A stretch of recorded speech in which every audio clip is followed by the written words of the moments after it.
and also use this for many other segments, various problems. That's what I have been doing. So, yeah. Mr. Parekh, thank you much for all the encouragement all along. Today I have selected one segment which we have worked recently on and which I felt that is very important in terms of usefulness for the society. And we have developed this by using the modeling approach, which started with the climate change implications assessment on the water sources. This is for real-time flood forecasting, which is very important for our country and is going to be more important because of the vagaries of the climate change. The intensities are increasing and we are going to have, we are already experiencing much bigger floods, more frequent floods. So that's what I'm taking this opportunity to share with this august audience, and the total implication, how we had done it, and what it can provide to the country. Usually when we talk of flood forecasting, there are two different ways of doing it. People have been using the simple correlation, looking at the upstream at the upper end of the river, and then using that information, what has happened at the upper end, and having some correlations, simple correlations, finding out what will be at the downstream end. So that works quite well if there is no contribution in the intermediate stretch of the river. Like in the case of Yamuna, if we predict what is happening at Kalan or at Hathnikund and use that as the input, then at Delhi, we can predict what is going to happen, what is going to come to Delhi, because in between this stretch, there's hardly any, it's a very minimal contribution of the river into the river through any additional rainfall which is occurring. So that is very rare situation. That doesn't happen very often. And with that, you can only get to give the forecast depending on how much time it takes the water to travel from, in this case, from Hathnikund to Delhi. That is the forecast lead time, which gets constrained. If you want to enhance the forecast lead time, because for many purposes, when you're talking of smaller systems, the forecast lead time which is available to you through this mechanism by the travel of the flood in the river system, in the main river or the main stretch, that is very small. So if you want to enhance this forecast lead time and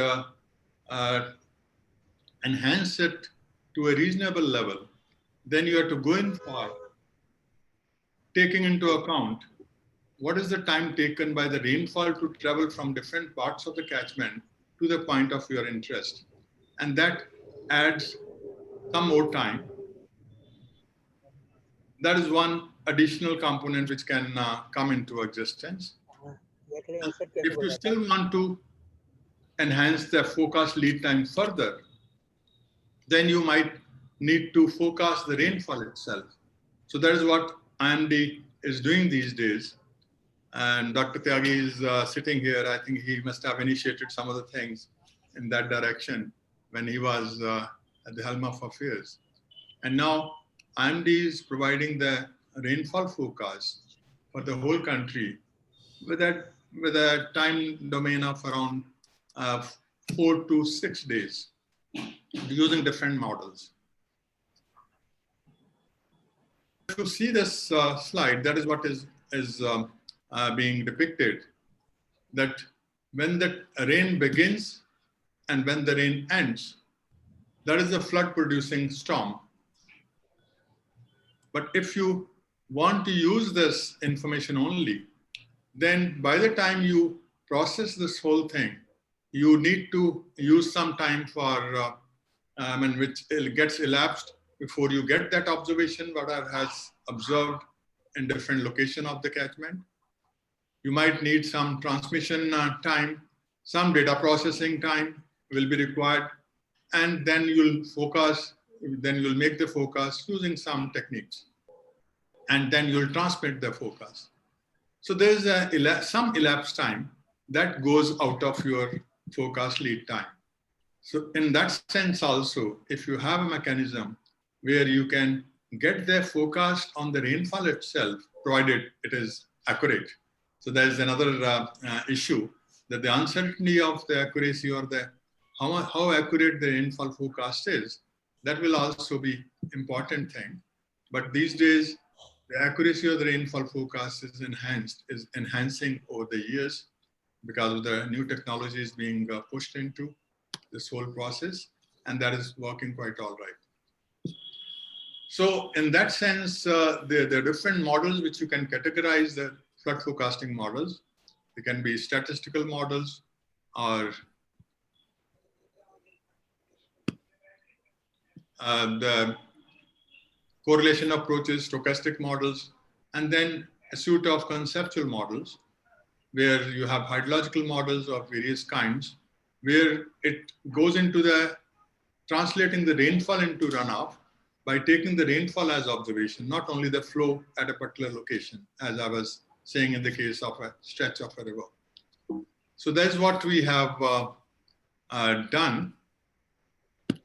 And over and above that, when you're talking of the flood forecasting, you cannot ignore what you have done as man-made interventions.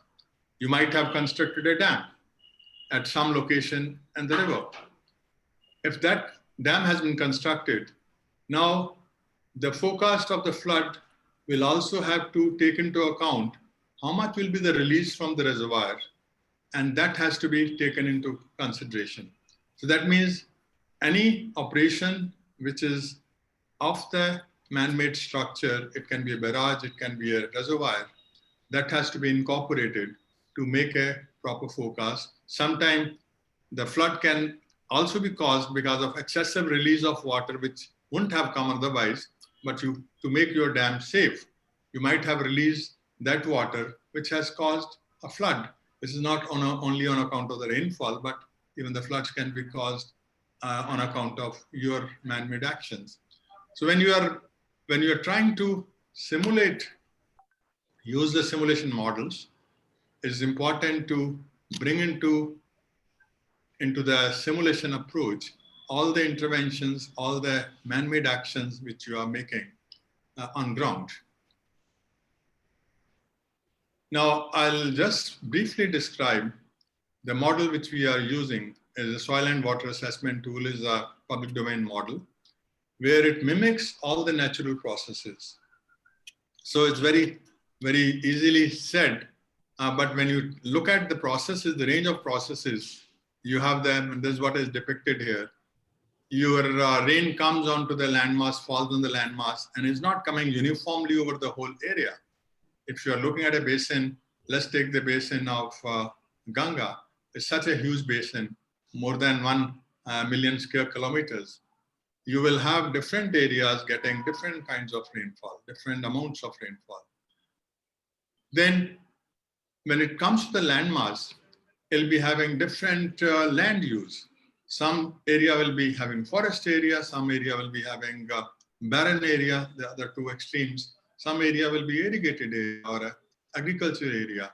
Some will be urban area. All these land usage will produce different amounts of runoff to the same rainfall. When you talk of the soil, so some of the moisture, some of the water will be stored into the soil, and that soil moisture, how much will be stored from the rainfall into the soil, is a function of many things. It's a function of the soil properties, what kind of soil it is. Is it a sandy soil? Is it a loamy soil? Or is it a clay soil? The amount is going to be different. And it doesn't stop only at the characteristics of the soil. It also depends on what is the status of the soil when the rain came. If you had a rain 2 days ago and the soil is already wet, then there is no more scope when the next rain comes after 2 days. The soil is already so saturated or is so wet that there is hardly any scope for the additional water to get through the soil. There will be some infiltration, but it might not be as much as it was when it was a dry soil. So that means it is a dynamic system. It cannot be, is not a static system. It keeps on changing its character as the conditions of the moisture, moisture status changes in the catchment. And then along with that, there are many other things, that how much has gone to the ground, the groundwater, it has become groundwater, the deep percolation. Some water might be moving laterally and joining the river again, that is the base flow, what we call, or lateral flow. So in overall analysis is that it becomes a very complex system. Then it will also depend on what kind of weather conditions are there. Suppose the soil has become saturated. Now, one extreme is that the next day is very hot. So there'll be a lot of evaporation, evapotranspiration. If it is the winter season, then the amount of evapotranspiration will be much lower because the temperatures are very low. So that also becomes, brings another range of dynamism. So all this is captured in these models, what we are looking at. So the advantage is that these are physically based models. They are governed by the processes, which are the natural processes, written in the form of mathematical equations. And that is the reason that in these models, if you have used the parameters properly, if you have been able to characterize your area properly, then it can be used for even ungauged watersheds, ungauged basins, where you have not made the observations of the runoff. If you have made the observations of the runoff, then you can compare what the model is producing and what is actually being observed, and you can see that what is the efficacy of the model to reproduce the runoff which you are doing through the model and what is actually coming. So from that angle, that is the reason that these kind of models have become the only models where you can see the implication of the climate change, because when you project the climate change weather conditions, you can model your system, you can calibrate and validate the area using the model, using the historical data, and dump on that the future conditions and find out how much will be the implication to the water resources or various other aspects of connected to the water resources. That's what we have done for the NetCom project. So in other words, you'll have to take care of the weather, you'll have to take care of how much runoff generation is going to be, what is the return flow, the percolation, evapotranspiration, transmission losses, the crop growth, because the crop will be having different evapotranspiration requirements, and different crops will have different requirements. Then the model can also take into consideration all the man-made interventions, whether it's in the form of reservoirs, the ponds you are creating, or when you are irrigating the areas. See, irrigation is not part of the natural rainfall. It's artificial water which you are dumping on the ground in the same manner as the rainfall is occurring, but in some areas. So there are also you are changing the local hydrology. So if you know that this is what you are doing to a command area where you are making the irrigation, then it has to be incorporated, and that will have an implication on your flows. The groundwater reach road, and all these things are taken care of. Now, I'm just going to give you one case of the Mahanadi Basin. What we did for the Orissa government, they wanted us to establish a real-time flood forecasting system. So we have used this model, and there were different processes, different steps to be done. So we used all this data, which is the terrain data, the land use data, the soil data, the weather data, which for the past historical system, as well as the forecast, which IMD has been given to us. The IMD has been using two different models, WRF and GFS models. They have different forecast lead time. One is 3 days, the other is 6 days. And then We also have been looking at the GFS, which is a global forecast system. And then we incorporated all the other projects which are there in the Mahanadi Basin and used some of the locations where the Center Water Commission observed a flow is there. In this particular case, it was available and we have used to. So these are some of the depictions of different things which I have just talked about. This is the total variation of through the digital elevation model. What is the terrain like? All these red areas are high elevation, the green areas are lower elevation.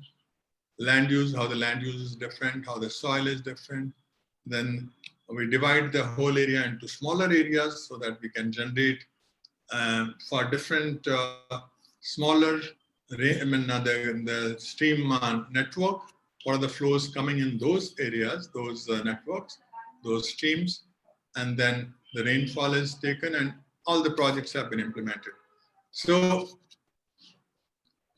there were around 220 projects which we have implemented in terms of what kind of storages they have and how they will impact the flow going into the rivers, whether it's for during the flood or during even otherwise. So this is not a model which is only doing the flood forecasting.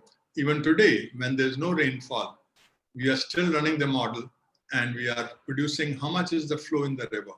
So it can even generate the low flows or the average flows or the high flows. The validation has been done at different locations where we had around 23 stations where the validation has been done. And this is the goodness of the validation. When we say the green, all these stations are shown here. So the green means the validation is very good, then good, satisfactory, unsatisfactory. We had few stations where we can say that it was unsatisfactory, one or two locations, but otherwise in general, the validation was quite good. So in the end analysis, what it's doing now is that at any location of any basin, now this we have extended to the whole country. Now all the basins are being run every day. We are getting the updated rainfall forecast from IMD and running the modeling exercise for all the basins of the country and producing various results which are shareable, which are available, and there's a site which has been put.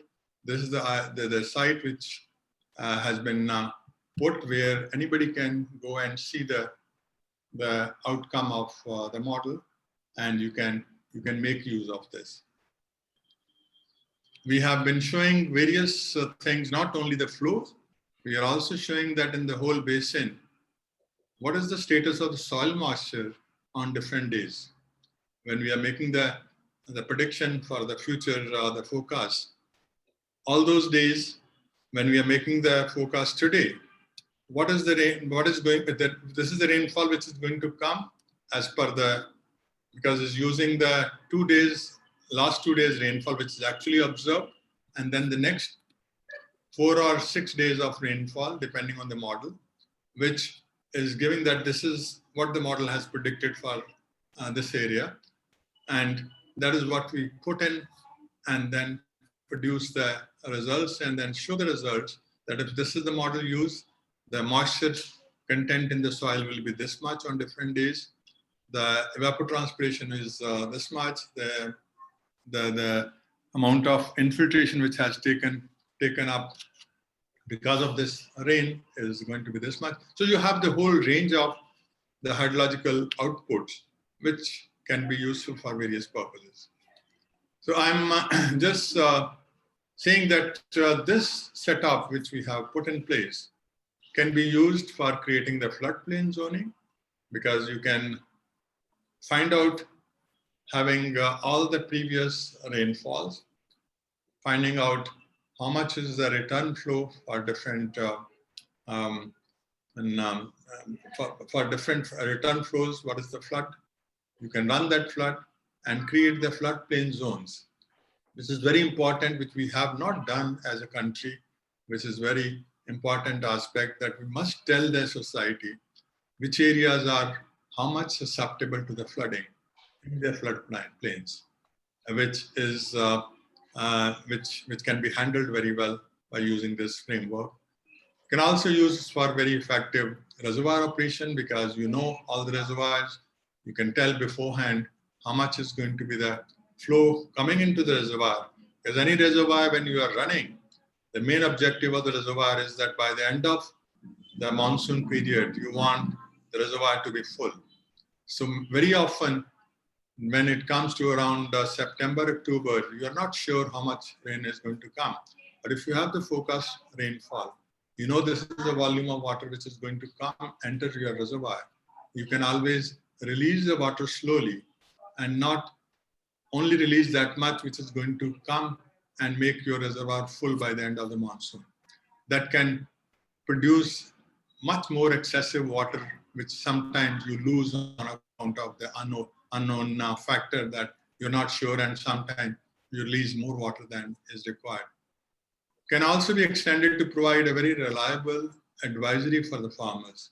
If the farmer can be told that this is going to be the soil moisture condition of your area for the next 10 days, then he can decide when to irrigate and when not to irrigate. He can save the water and make only that much irrigation which is necessary. And of course, it can be used by NDMA for their disaster preparedness. It can tell well in advance how much is going to be the flood which is going to be formulating at different locations of any river system. So this is, if I have maybe 5 more minutes, I'll just show you a glimpse of that working site, which we have put together, which is very easy to use and access. Can I use 5 more minutes? Definitely, you can take more than 5 minutes also. Okay, then it's fine. Right. So let me just, I'll have to come out, or I can choose that, I'll have to share again, or I can just go to that, my other site, which... I think you have to minimize this PPT or close this PPT and... is it the site, this, what I've just shown? We can see the thank you slide. Oh, not thank you. So I have to close that slide. Yeah, you have to close this slide and share the other one. Okay, so I'll have to go back here. Stop video. Oh, no, sorry. You have to stop screen sharing and open the other one then.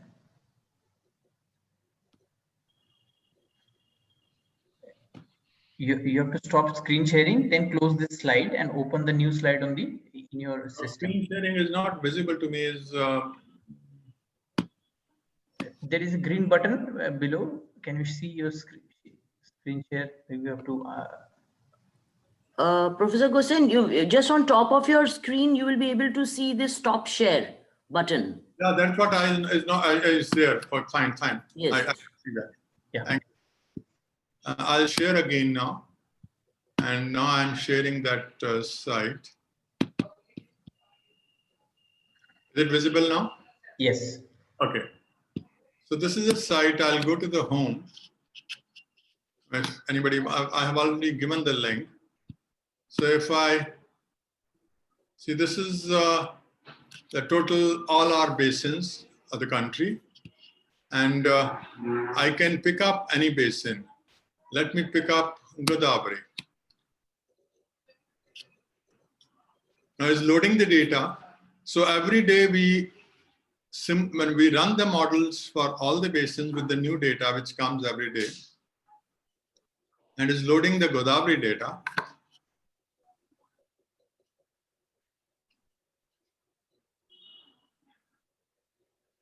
It has loaded the Godavari now as a system. And here on this side, you can see here, I have picked up IMD GFS model for their rainfall forecast. The other option is to pick up IMD WRF model, for the rainfall forecast. Now the GFS gives the forecast for the next 6 days. And now this Godavari system has been loaded. On the right-hand side, I can pick up what I want to see. Do I want to see that what is the rainfall? So I can select the rainfall. And now on the first day, this is the observed 1 and observed 2. So this is one is today's, that means what was observed in the morning, and one is yesterday morning. And what was the rainfall, which was day before, is showing this is very minimal. This is the legend. If I want to see that what is the rainfall of today, is having some rainfall here in this area. And I can also run this continuously and it will keep on skipping what is the rainfall of. This is observed of 31st. Now this is the forecast of 1st November, the 2nd November, 3rd November, and so on. So there is not much rainfall which is going to come, but there is small segments of rainfall which is predicted to come. So I can stop here. This is as far as the rainfall is concerned. I can also increase I can zoom in and see the bigger picture of the drainage system. Now I have on this side, we have only picked up some of the things which we felt that they are useful. For example, what is the water yield?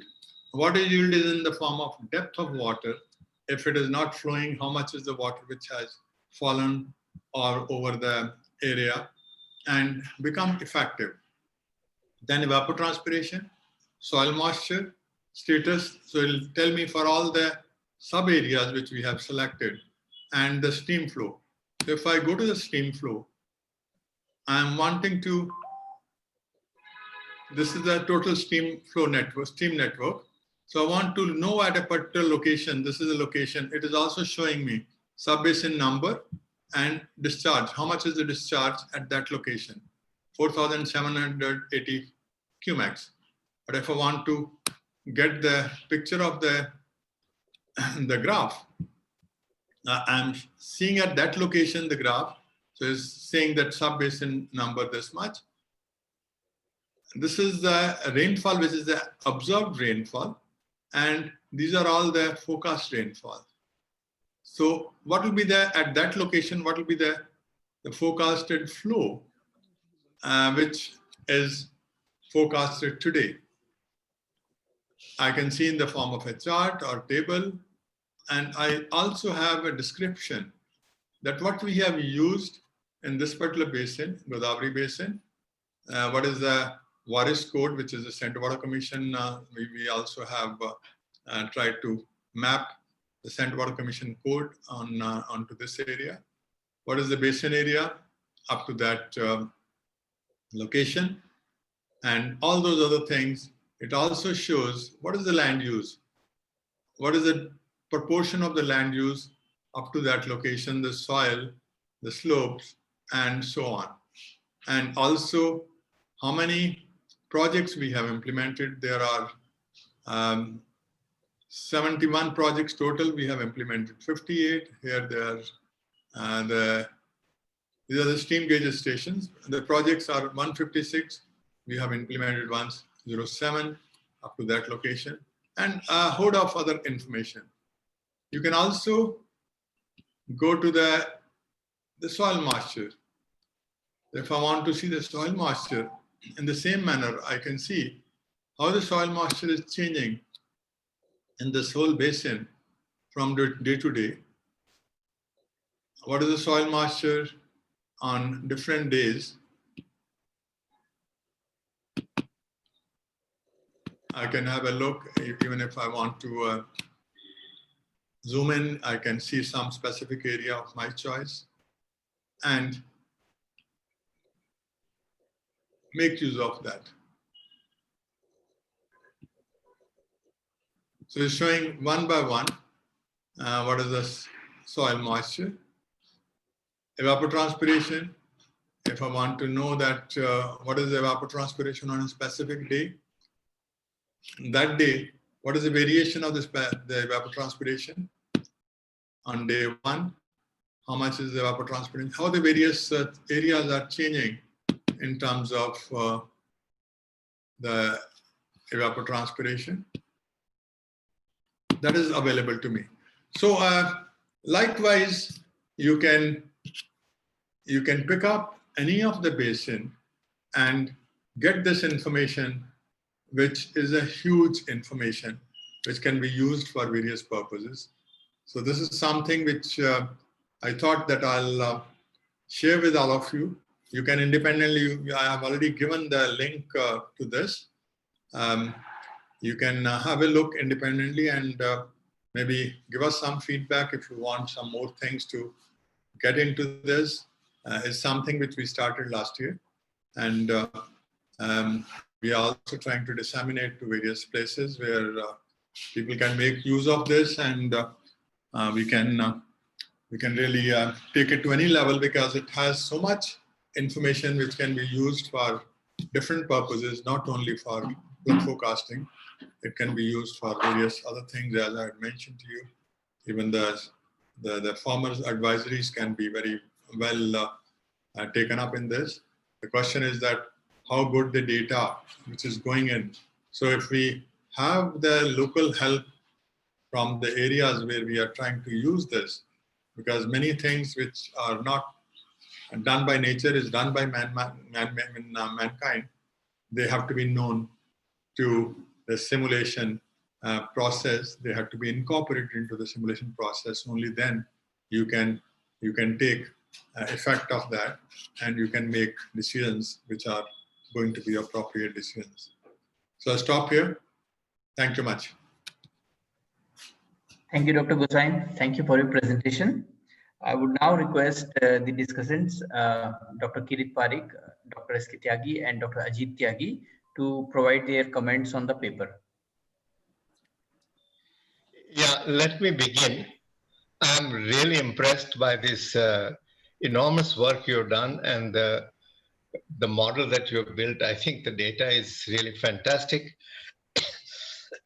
And what there are many things one can do with this. Some years ago, I mean, way back in the late 60s and early 70s, we wrote a paper on saying that how does dated inputs of water affect the yield of wheat crops. That time we were trying to find out how evapotranspiration over the life cycle of a crop affects its yield. We had only 12 or some 20, 30 field level experiments on which the data was available. And what you have generated is an enormous amount of information with which one can, I think, do many, many different kind of studies, understand how yields change, how irrigation can be optimized, and so on. But you just opened up these possibilities. I'm really impressed and really congratulations. I had one question, is that how much lead time in forecasting you are providing? Do you have any estimates of this, let's say for Delhi? Or, Yeah, Delhi, the conventional lead time, if we don't have the rainfall forecast, is 3 days. Because when the flood gets formulated in the basin of Yamuna, that gives you around 12 to 18 hours of lead time. Then the travel time from there down to Delhi is another 24 hours. So usually you will get around 36 hours of lead time. But if you add the forecast now, you can get 4 days plus 36 hours. So it'll become around 5 days effective. And I'm assuming that the first 3 days or 4 days of rainfall forecasts are good. Even if you say that not all the 4 days out of 6, even 2 days are better than the remaining days. It'll make a better forecast when it's closer to that time. Then it'll be still around 3.5 to 4 days of lead time for Yamuna. Yeah, and how good have been the forecasts, rain forecast for 3 days ahead of IMD over the years? Do we have any They must have done some analysis of that, no? Yeah, we have not done, but it is improving over them, and the skill set is improving. They are saying someone, I think Dr. Tyagi will be a better person to respond to that, but my feeling is that is around 50 to 60%.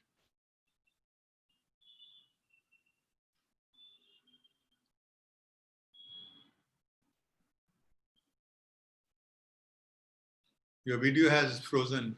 Yeah, Professor Parikh's video has frozen. Ma'am, Dr. Jyoti Parikh, are you there?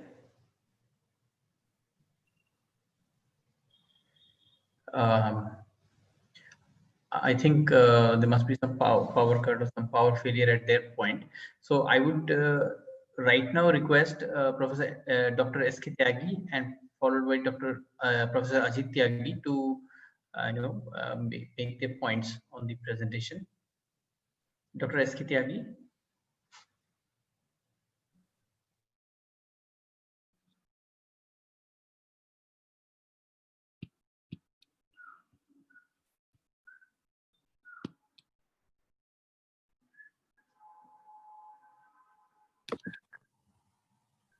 Dr. Tyagi, you need to unmute yourself, please. Sorry. Thank you very much. I must thank first Dr. Gosain, Professor Gosain, for very wonderful presentation. And this has given a hope of better flood forecasting. But I have a certain queries. He must have considered almost, I think. So he is taking many inputs to this forecast.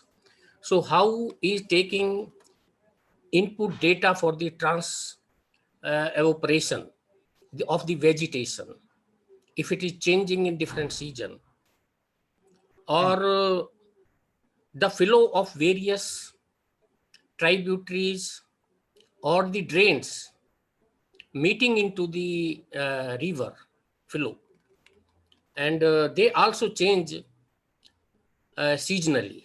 So whether seasonal validation and the input of the variations in the inputs has been validated.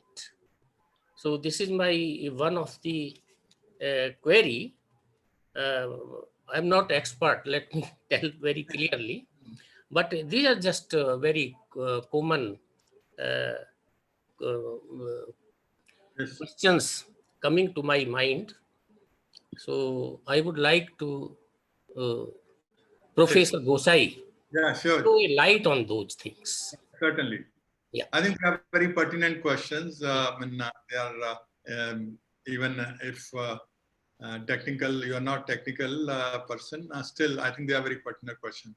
So I think as far as your first part of the question is concerned, the evapotranspiration. This is the only hydrological model which has the crop growth embedded into the hydrological model.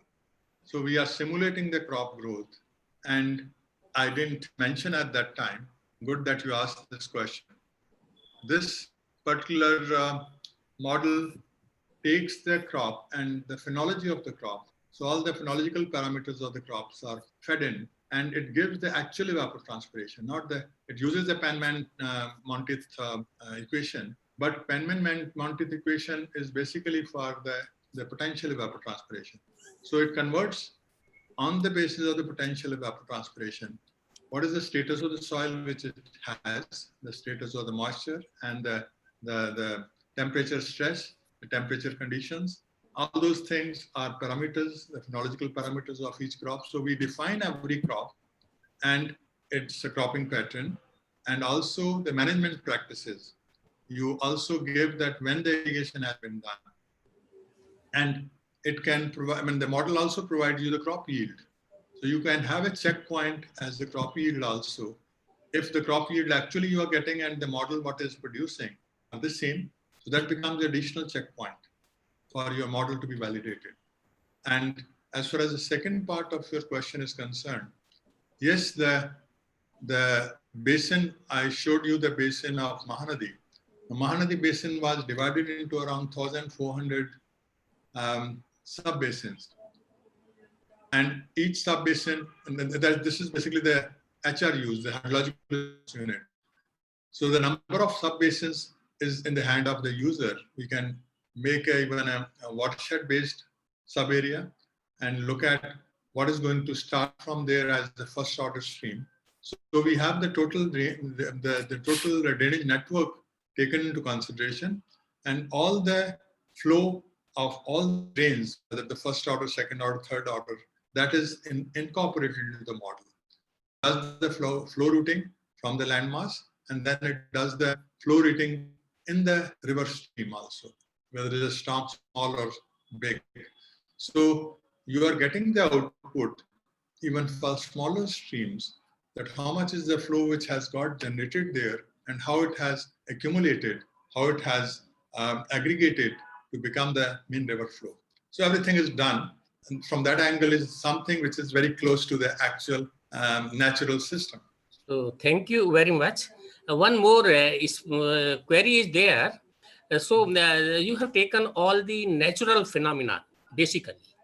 But if there is any sudden burst, say like Kedarnath, that the reservoir was busted and overflowed, and it converted into the flood. So is there any possibility to consider those input and then predict? Yes, it is possible. You have to, on top of this, you'll have to add, because the know when it is going to burst. So you have to make that burst is a dam break model. So you'll have to incorporate on top of this a dam break model, where you can see that these are the locations which are very, very fragile locations. Yeah. It might break here, it might breach here. So then we can see that making a breach there, what will be the implication of that breach? That can be assessed through this. Good, very good. Thank you, very nice work. Yeah.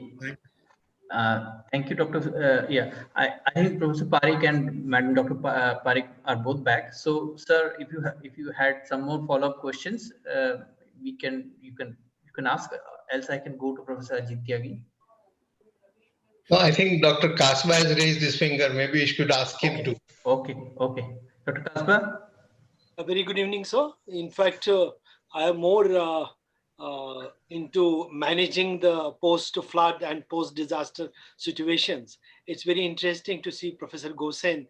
I wish we could have used, or we had at hand, an hypothesis or a model like that, so that we could have minimized the damages. And what Professor Dr. S.K. Tyagi mentioned, once we start dissecting the Srinagar flood 2014, and there are many people who say that there was a cloudburst, and cloudburst has released a huge volume of water that has resulted in the inundation of the entire Kashmir Valley, especially the urban habitations. Professor Gosain, I would like to have your wise comments on that. Yeah, I think the cloudburst is nothing but is a downpour of a different kind, which normally doesn't happen like in the normal rainfall. So the cloudburst also, when the model you are setting up, it doesn't matter whether it's a cloudburst or whether it's a high intensity rainfall or whether it's a normal rainfall, is given as an input. The only problem comes that for the meteorological department to predict a cloudburst is more difficult. That is why they say that is not. But once you give us that data, that this is what is going to happen in this area, what will be the implication, the same model will work. Okay, thank you. Yeah, Ma'am Dr. Jyoti Parikh, you have some questions to ask. No, this is a wonderful presentation and is very useful for many things, and I hope it reaches its correct true potential in helping decision making. And I also want to, I could have said this in the beginning, that water nexus is a very complex subject. Nature does it very effortlessly and simply, but when it comes to all of us, they are governed by 3 separate sciences. So it's very rare to find policy able to do this very often in energy.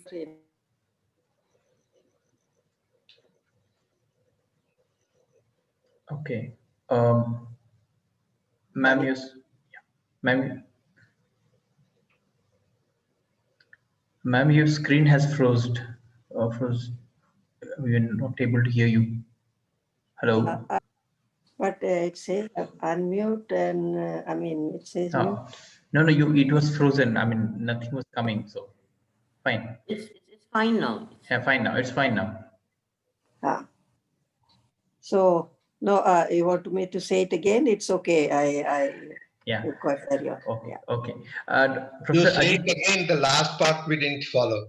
That, different disciplines part.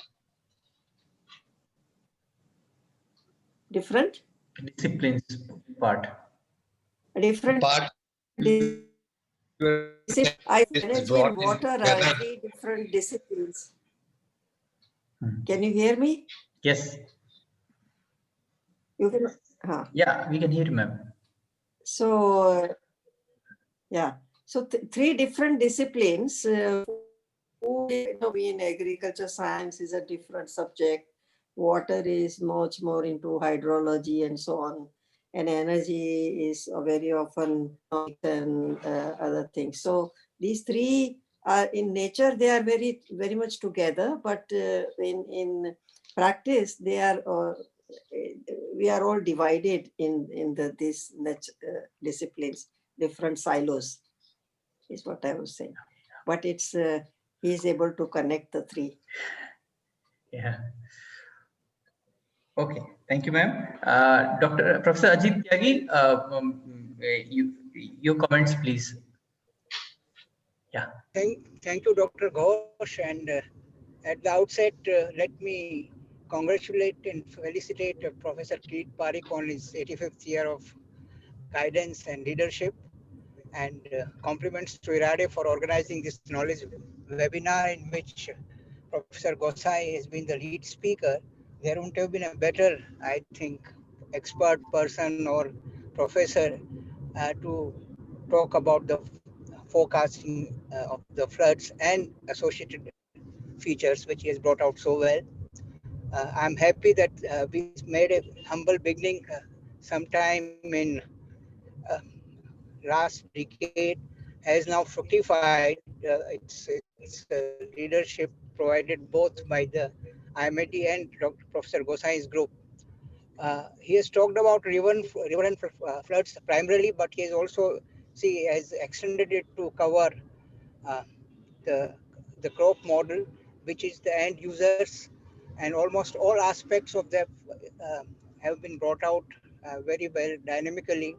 So the parameterization has been kept to the minimum, and it's all is driven by the processes which are scientifically sound. I'm also happy that this is becoming operational now. So this is most important. The website is wonderful, and I'm sure the users will make use of it.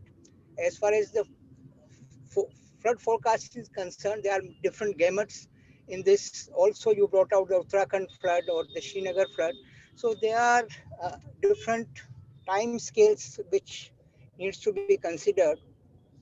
For river and floods, we can give a warning. The IMIT can give a warning 6 days, which in due course will be extended to 10 days. And it's fairly accurate for forecasting up to 3 to 5 days, and which is usable. So most important, whether the forecasts, the rainfall forecasts are usable. They are very much usable now. They are becoming high resolution. We run a global model at the resolution of 12 kilometers. So this is very good resolution to work out at the sub-basins level rainfall inputs which are required for tributaries and other things. The second level is the flash floods or the cloud, which are of short nature. Positively, we are now in position to forecast. in a period of 12 to 24 hours with radar inputs and satellite inputs. And you will be happy to know that IMD has launched, with the help of WMO, a fresh flood guidance system for South Asia, which is essentially addressed to the fresh floods caused by the cloudbursts and similar phenomena. And this is not only for India, but also other South Asian countries. So now gradually we are going to have end-to-end flood forecasting systems. And I'm sure Dr. Gosain has been working on urban floods, which the NDMA identified some 10 years back as a prince, but somehow the municipalities have not been able to make use of his expertise and the IMD's forecast optimally. Hopefully now they also start using it. And really, let me compliment Professor Gosain for his leadership and wonderful talk he's brought out. Really happy to see that IMD forecasts are being used now operationally, and they will positively help the society, both the water resource people, the flood management, disaster people, and of course now a new feature, which is the agriculture services, which are so important for the country. Thank you so much. It's really a pleasure to listen to him, and I'm sure Qasba Saab will positively in the future, and his colleagues will make use of such forecasts and warnings. Yeah. Thank you. Thank you, Professor Tyagi. Before I go to the next presentation, I have two small questions for Professor Gosain, and this is just purely academic interest.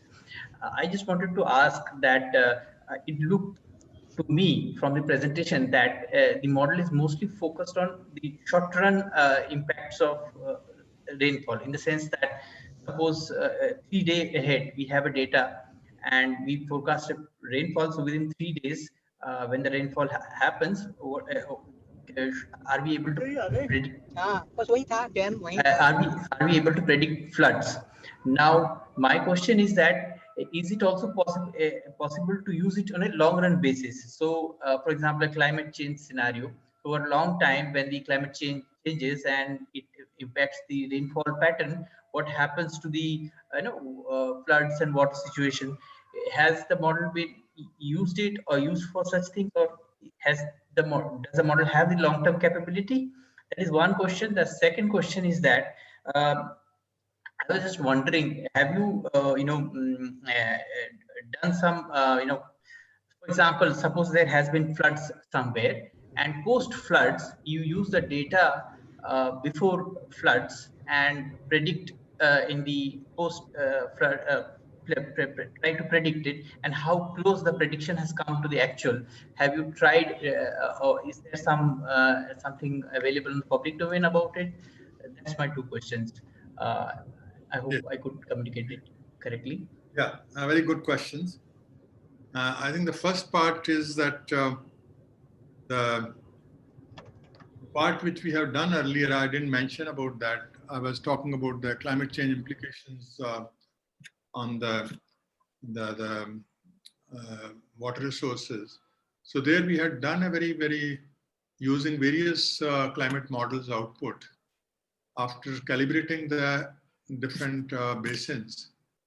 And that was our basis basically when we started doing this work. That was the basis of our, the earlier work became the base.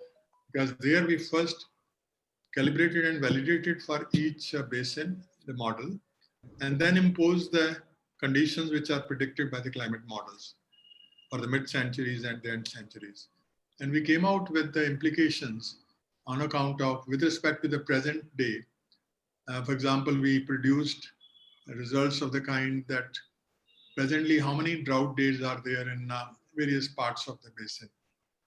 What are the present floods? What is the return period of the floods by analyzing the past historical data?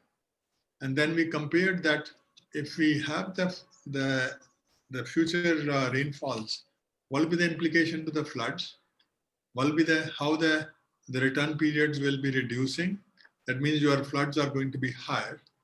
How the rainfall, the number of rainy days are reducing. That is what came out of our exercise. We also predicted what will be the soil loss, because when your intensity of rainfall is going to be higher, the soil loss will be also higher. So how much will be the additional soil loss, which can create problems of the kind that your reservoirs, the life capacity will be reducing. Then we also came out with what will be the implication to the low flows. So how your flow pattern will change over the future, over the mid-century and the end century. So some of those things which we had produced around 15 years ago, they are becoming true now. You are getting those frequency of rainfalls, and that is what is happening. So that was already done, and that is what went as the UNFCCC, the communication from the country. And if you want, I can send you those papers which we had produced at that time about the climate change implications. So all that has been done already. I didn't want to discuss that in this segment because I thought that then I wouldn't be able to do justice to this topic which I have selected for this presentation.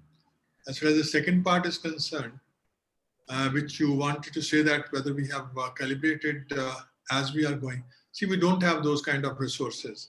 This has to be done in conjunction with people like Santa Water Commission, and their data doesn't become available immediately. But since we have done the calibration validation of the model as such, using the past historical data, that is what shows that if you have that kind of rainfall, how much was the flow which came? And the model is running every day, whether the rainfall has come or not, is not stopping. So it is changing. The running of the model on non-rainfall day is changing the soil moisture status. So is imposing all the conditions which are the weather conditions on these areas, considering the land use, the evapotranspiration, how much is the actual evapotranspiration. So the status of the soil is being produced as a routine every day, irrespective of. So we are running the model throughout the year, day after day, by even having whatever small rainfall, if it has not come, by just imposing the weather conditions and then making the status of the catchment ready for the next day. That is what is happening. So that is why I'm saying that this can be used for many other purposes, because of this reason that you are capturing the status of the catchment from various angles on a daily basis. Okay. I hope I have answered your questions. Yes, definitely. Thank you so much for your response. Actually, the reason also why I asked is that, as Dr. Jyoti Parikh had pointed out, the food energy water nexus is becoming a very important issue now. And as the country goes into planning and for growth and development in future, I think planning for water stress and for in agriculture in urban cities becomes for future. It becomes very important, and I think. Such type of models then become very essential part of policy making. I'll also mention, since you have mentioned this, the model also gives you the pollution simulation, both point and non-point. So we know, since when we are doing the management of the crops, we are providing the fertilizers, the pesticides. So it also produces what is the fate of the fertilizer and the pesticide. It'll also giving you that if you are using this this much fertilizer, what is going to be the yield of the crop when you have given the fertilizer, since it has the moisture stress and the temperature stress and the nutrient stress taken care of. So it can be used for many other things.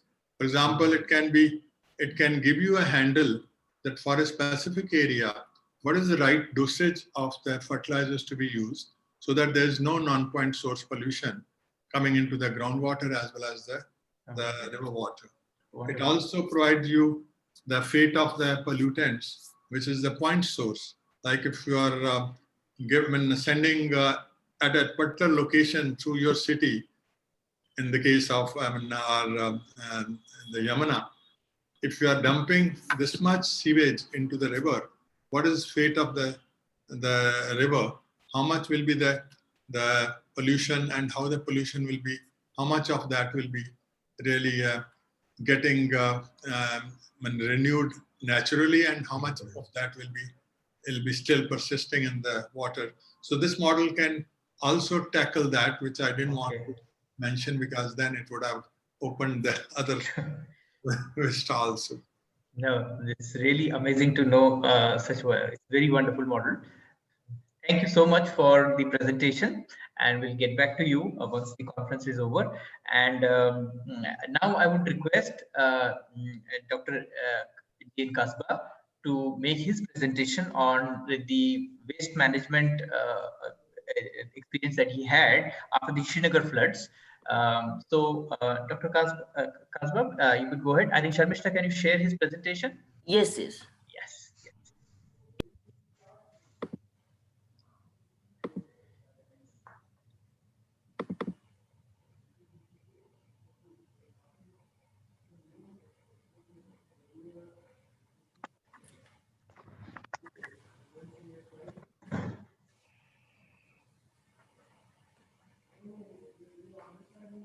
Sorry, just a minute. It's just opening.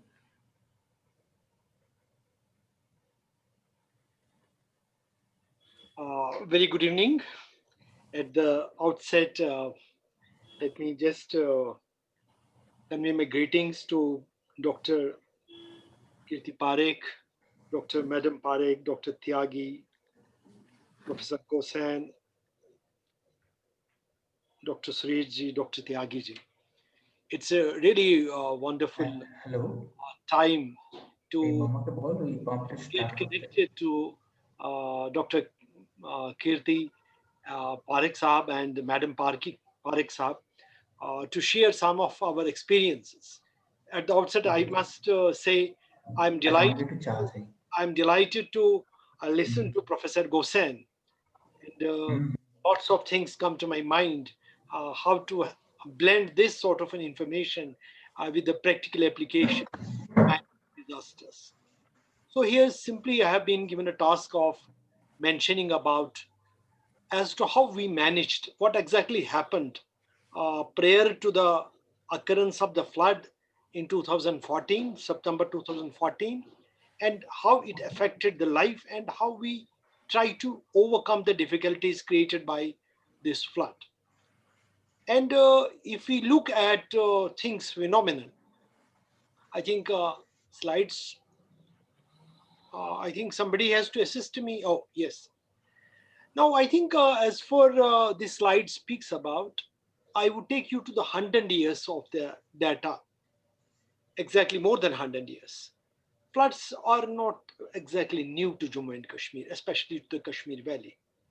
This is a place where we have been getting floods all through.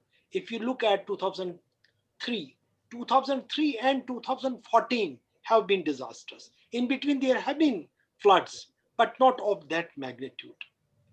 And if we look at the rainfall data, which happened around the September, I would say in the first week of September, in first few days of September, rest of the September was dry.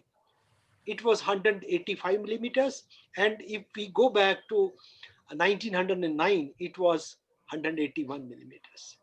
And here we will have to learn few lessons as to what exactly we mean from climate change. Is it something clock turning back, or something, a phenomenon which is beyond our control, beyond prediction, beyond any sort of a forecasting?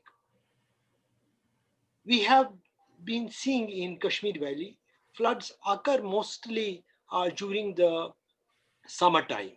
Except winters, we have seen flood, or what we call a low level of a flood. We cannot exactly say a flood sort of a situation in springtime, in autumn time, but mostly we have been seeing during the summertime. And our summer starts exactly from 15th of June till 15th of the September. That's our summertime.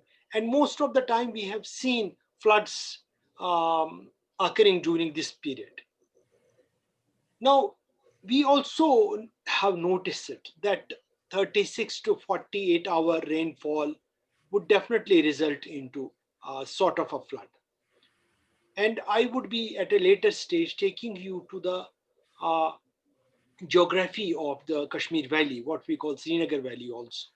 You would appreciate the structure of the place, topography of the place, geography of the place, then river basins and the river bodies located in this uh, geographically very sensitive part of the region is very fragile. And I think in 2000, IMD significantly now have upgraded the forecasting system and using the Doppler systems, network of observatories, and even lots of information. But my question has always been with the IMD authorities and the scientists. Uh, During my tenure as a municipal commissioner or my tenure as a vice chairman, Srinagar Development Authority, that we say that we would get rainfall. It is a very almost now a perfected forecast system has been established. But how much that matters to a person who is on the ground, who has to manage the situation? How much rainfall? If we know this, how much rainfall, I think many of our problems would be solved.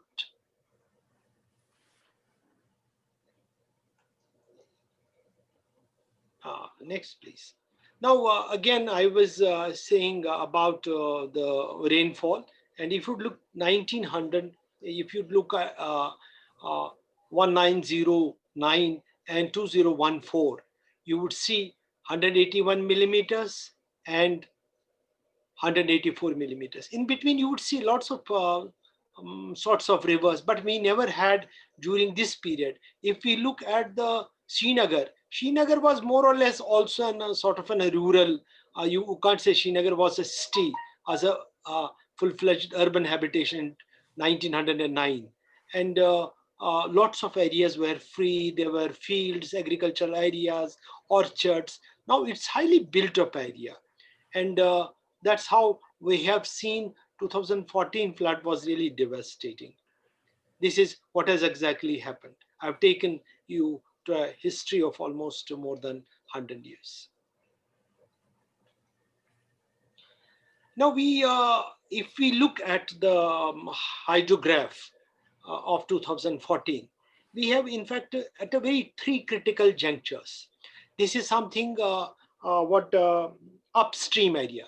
I mean, say if we call Sangam area, this is the south of the Kashmir, and this was the flooding and the hydrograph, and this is Ramunshi Bagh. This was the Srinagar.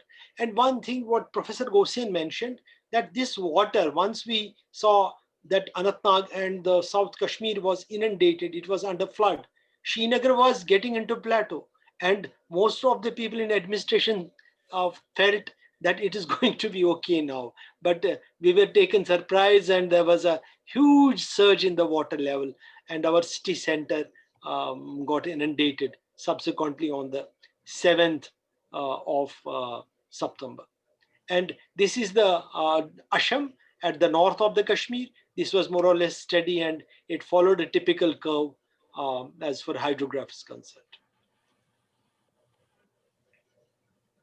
Now, I was mentioning about that what is our structure. Now, this is your river Jhelum. And on the right side, old Srinagar is mostly situated on the right side of this right side of the river Jhelum. This is the South Srinagar. This is the South Kashmir. I mean, it's the southern part of the Kashmir. And here it is the right side of the river. This is the left side of the river. And most of the time, flood channels were also built up in the left side of the river. And left side of the river was less habitated. And it was very popular saying in Kashmir that left side of the river is in fact a flood sponge, that open areas are around this. But if we look at the Srinagar now on the left side, it is as congested here as it is on this side. So exactly, I think ideally Srinagar should have been established on the right side, on these foothills and all that. And you would see the map of the flood of 2014, you would see Most of the areas on the right side of the river Jhelum were not inundated, were free of flood. But south, about 74% of the left side of the river was highly flooded beyond any scope of rehabilitating people, and it had come all out of blue.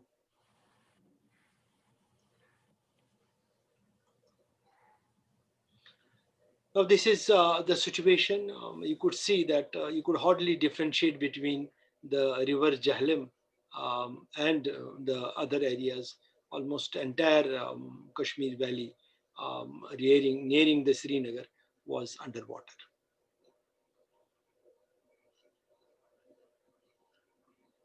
Now, if you would see that those pink areas, all the pink areas where flood was almost, it was above 80%. And subsequently where you would see these areas which are brown, it was less than 70%. But I would say that 75% area of the municipal corporation of the Srinagar had come underwater.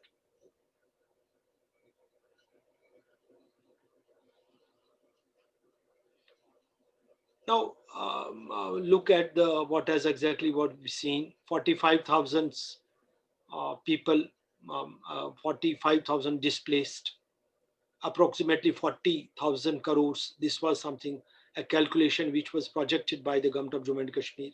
95,000 structures reportedly got damaged. River Jhelum flowing at 23 feet, 5 feet above the danger mark. Major link to the valley between Jammu Kashmir highway, which is the lifeline, got closed for 10 days. This is the rainfall data, and most of the problems happened around September 3, 4, 5, and 6. As I said, it is 36 to 48 hour rainfall which results. And now I would again say that if we know how much of rainfall, normally we have sometimes rainfall which spreads over a period of 7-8 days, but it is not that critical. It is not that quantity is not that high that it would result into flood. Next, please.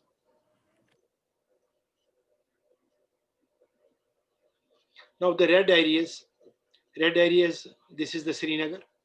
77% of the area was inundated. 47% inundated area was fully submerged, located basically along the river and the lakes. And areas which are around water bodies was, I think, mostly that was submerged. Next, please. Now, how did it affect the management?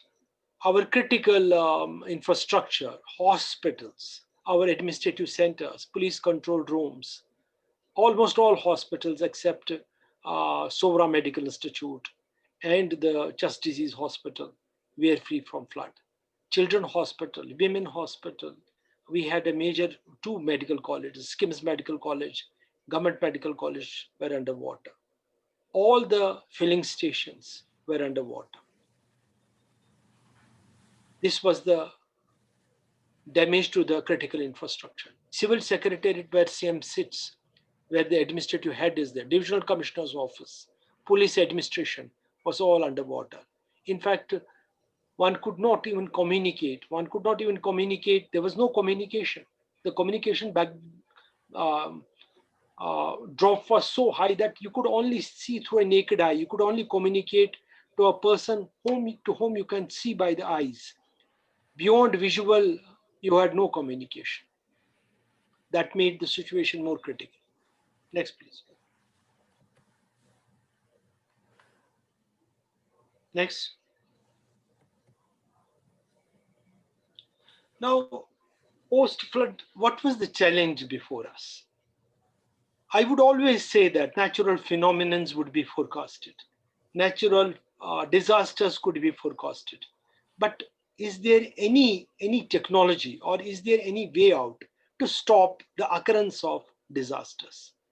I think resilience is the right answer. We at IRADe have been trying to develop the resilient studies, conduct studies. 5, 7, 8 cities we have worked out, whereby we have studied in depth how we could improve the resilience of cities in facing various disasters. Now, there was a danger of an epidemic. Huge waste and garbage, over 1 lakh metric tons, was scattered. Need was for disinfection, watering, dewatering in low-lying areas. This was the SMC transport yard. SMC was given the responsibility to get the city back to normalcy. This was the situation. And you would see animal carcasses. At Chattabal, which is a heart of the Srinagar, Army has a huge dairy farm. They had very high milk yielding cows, more than 400. All the 400 cows perished in that. And this was how these cows were lying around. And each cow had become turned into an elephant. And it was highly stinky environment. And one thing which hardly we report in these floods and disasters, it is that we cannot go around because it is so much stinky. There's so much of bad smell emanating from the debris and from the dead animals. Transport submerged, employees were totally disconnected, and there was no water supply and no power supply.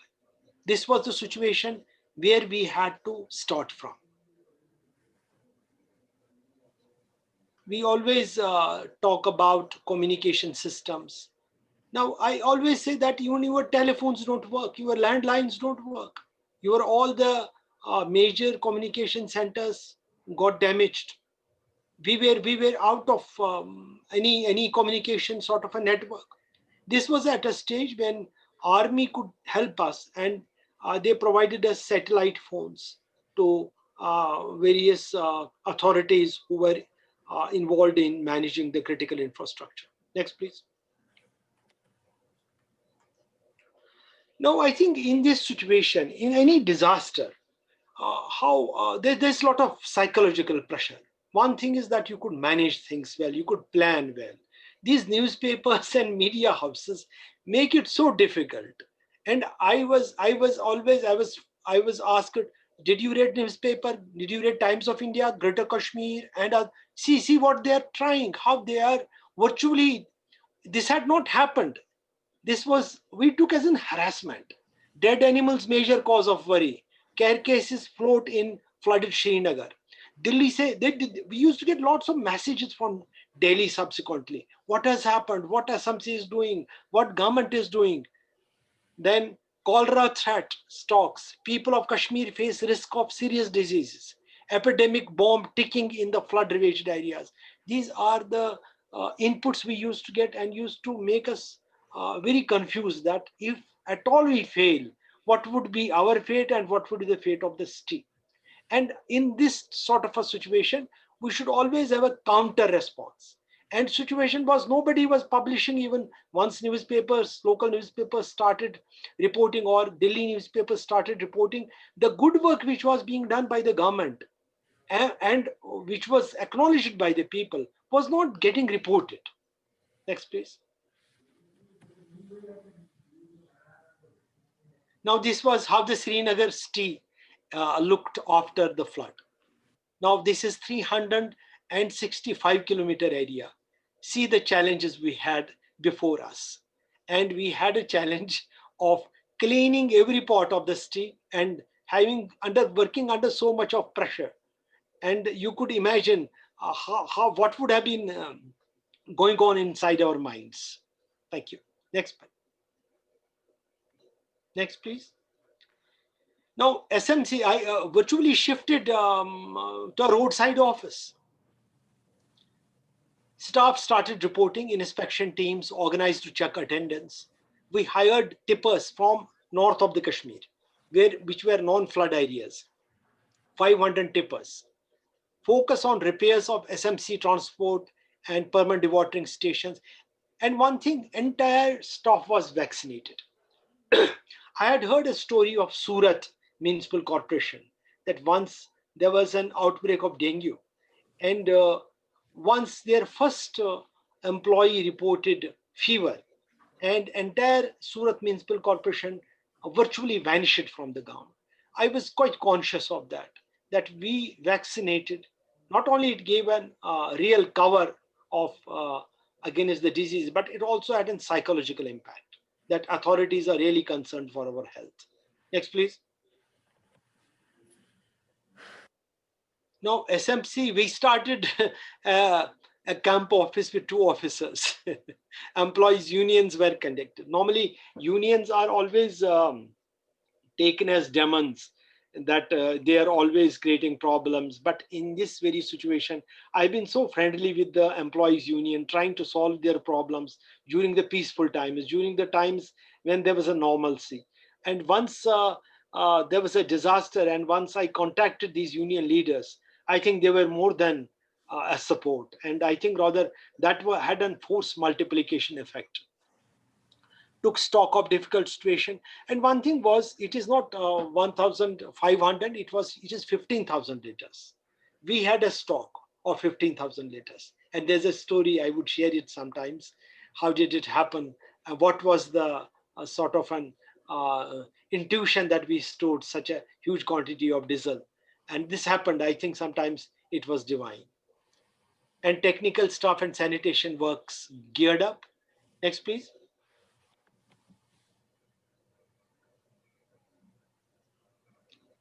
We started making emergency offices all over, and wherever we could see established offices, and we started connecting with the communication centers. Like Radio Kashmir started working from a hillock.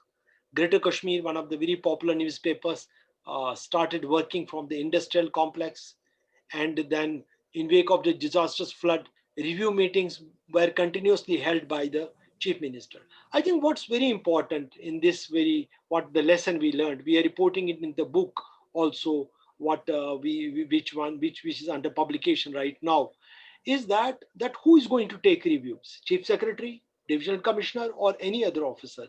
But if the chief minister holds meeting, I think Srinagar model has proved, chief minister was holding meeting in the morning at 9 and in the evening at 7. And entire cabinet and all the important secretaries, all important HODs who were connected with the cleaning and sanitation operations, who were cleaned with the restoration of power, who were associated with the restoration of the road links, and also the police and the armed forces were all present in the meeting. And these meetings continued daily without any break for almost 1 month. That Srinagar model is very important, that chief minister should sit and take reviews and hold people accountable. What has happened during the night, the review was taken at 9 in the morning, and what has happened during the day, the review was being taken 7 in the evening. Next, please. Now, we did not, one thing, we did not made any changes, but we made various senior officers in charge of various operations, like vehicle hiring, management and procurement of stores, cleaning of sanitation, animal carcass removal, disinfect and deodorizing, data analysis. And it was an instruction that whatever work is assigned to a group, even if they don't have any work, they should sit idle. But one thing they should do, they should focus on their work. And one senior officer was held responsible for a particular task. I think that was also that also ensured that we could have a good command control while handling the post-flood situation. Next, please. Now we had Srinagar, as I showed in the map, is sort of a bowl. And we had 76 dewatering stations. Heavy pumps were received from the different sources from Haryana, from Delhi, from Punjab, Himachal Pradesh, and I would mention ONGC, Coal India, then complete dewatering Kirloskars, electric driven units from Haryana.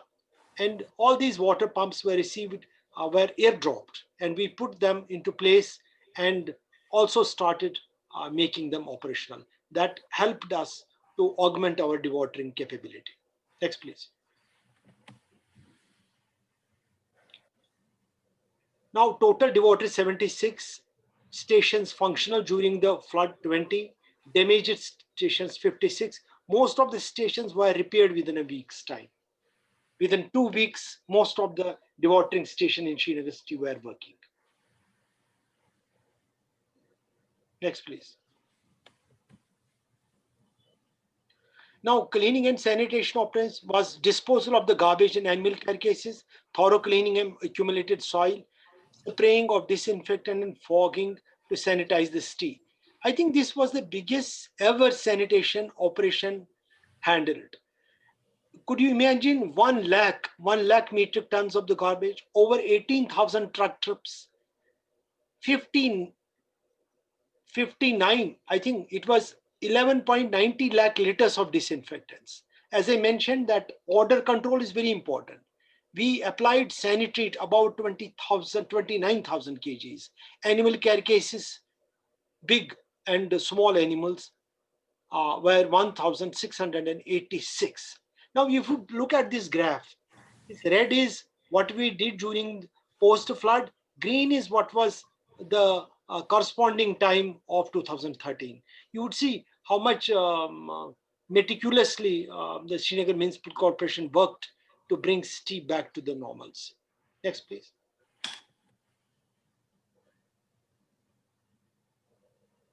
This gives the garbage collected and truck trips.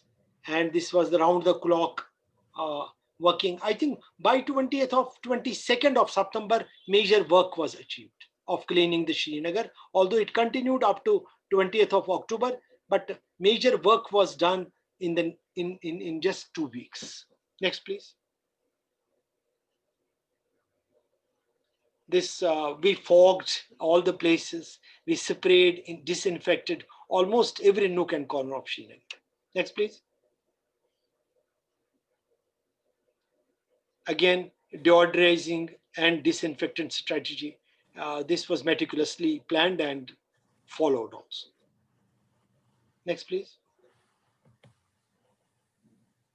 These are some of the cleaning and sanitation work. And what was very important during this period, we had even Chief Justice of India who visited Srinagar, because the High Court was also underwater. And once we were salvaging the High Court building, and we had the honor of receiving the Chief Justice of India at Srinagar.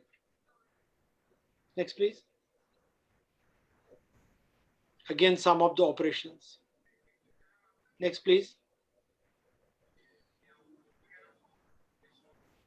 Now, I think what was the take from this, that in a shortest possible time, we salvaged Srinagar, we got it back to normalcy, and not a single disease related to the epidemic, related to the infection was reported. That's what the director schemes, it is an tertiary care hospital, Dr. Shaukat Zargar mentioned. And we had the civil society who normally are most of the times critical of the public institutions and the government. We don't have even one who said that the work was not done satisfactorily. Next, please. This is operation of the outcome of the operation. Next, please.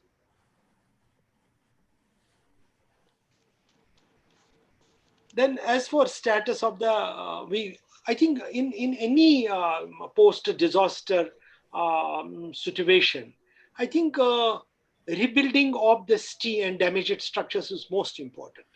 And I advised the government that time that we should have a strategy, and we should sit in open and issue building permissions on the plinth structure which was already existing and which was damaged. And we said we won't charge anything. People should come, because this also averted any illegal construction. We said an FIR in the respective police station, and an affidavit has to be given that that a structure existed. And third thing is that a map is given us about the reconstruction, and we won't charge any fee. And I sat in parks, I sat on roads and issued permissions. And in fact, total number of cases received, this was something up to November, 4,375 total number of cases which were granted. That means 3,560. Then 114 cases were rejected. And total number of referred to various departments, because it also meant some NOCs has to be given, because some now cases not commissioning under the ambit of the government order, 120 migrant cases, 2 deficiencies of the requisite formalities, and likewise a robust rebuilding strategy was put into place. Next, please.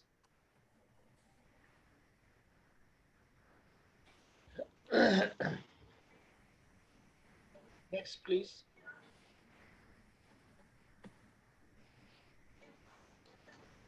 Recommendation is financial and non-financial resources which can be immediately mobilized in flood. We should have full capacity building is very important. Promoting social entrepreneurship and community engagement. Sorry, Dr. Qasba, this is not coming on full screen, very short it is there. So we are not able to read. Oh, I think it is managed by the... Yes, Sharmishta, could you attend? Yes, it is. Go back to the previous slide. Yeah. Go back. And Go then back to the you previous take slide. 4-5 slides back, and then you Then after that. Yeah. I can see that. So it may be on how many people can see it? I can fully see it. Because I've not changed any setting. It is just the same as it was. Yeah, I think there may be some problem with Mr. Tyagi's machine itself. Yeah. Go to the next one. Okay, no problem. Dr. Tyagi, you can put your video off. Maybe then the bandwidth will improve, so you will be able to see. Yeah. Let's try that once. Next slide, please. Can you see, Dr. Tyagi?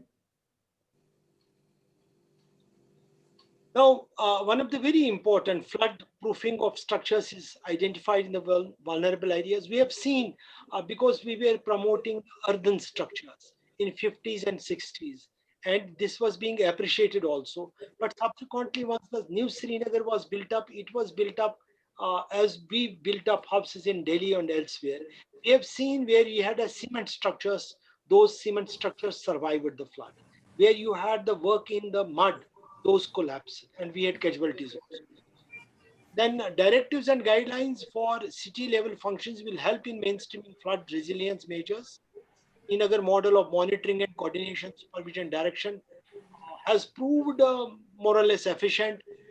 Remote sensing is important tool in preparedness, response, mitigation of floods, identification of flood prone areas, and during the flood affected areas, immediate action detected through satellite images for efficient mitigation. Next, please.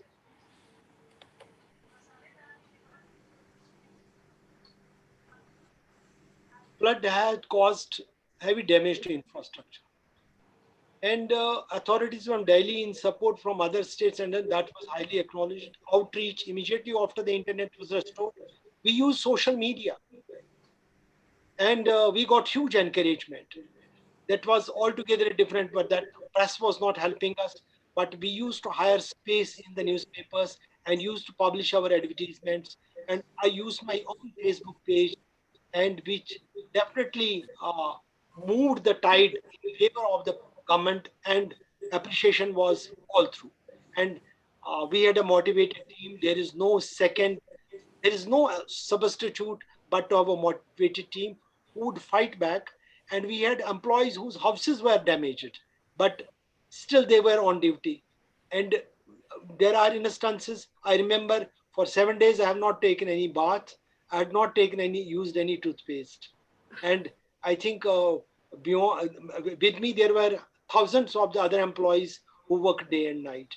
But this has earned us a goodwill. After my post superannuation period, I think Srinagar, moving around Srinagar bazaars and localities is a pleasure. People remember all this, even if it has been now 6-7 years, 2014. Next, please. This was Dr. Shaukat Zargar, who gave us a huge good testimony that no disease outbreak or disease of the chest or any infection as occurred during that period or even after the flood. Next, please. And in fact, this is Dr. Kirti Parekh and Madam Parekh. I dedicate this slide to both of you. This is somewhere midnight, 23rd of October, that you could see the smiling faces of the employees. They had lost sense of time. This was around midnight, and nobody had any sense of sleep.